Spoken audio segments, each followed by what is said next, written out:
जीजा हमारा के होलिया में एको साल ना छोड़नी जीजा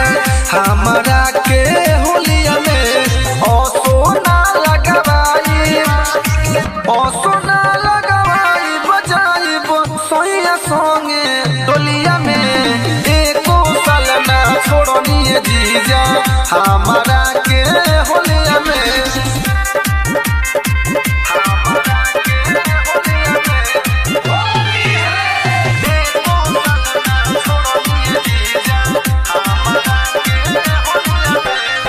ससुर में सोया से खेलब हम होली सासु ननद देवर के हुना बोली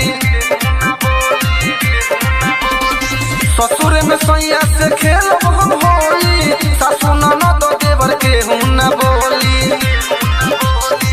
जबरी ना धरी गोदी बात मानी सलिया के एको साल ना छोड़नी जीजा हमारा के होलिया में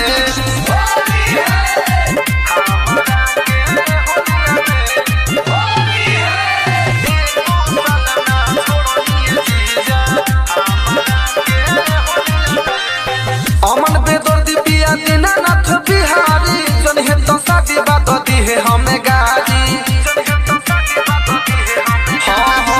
अमन बेदर्दी पिया दीनानाथ बिहारी जन है तो शादी बात दी है हमें गाड़ी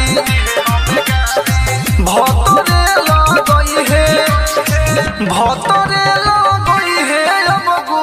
लाल हमारा गलिया में एको साल ना छोड़नी जीजा हम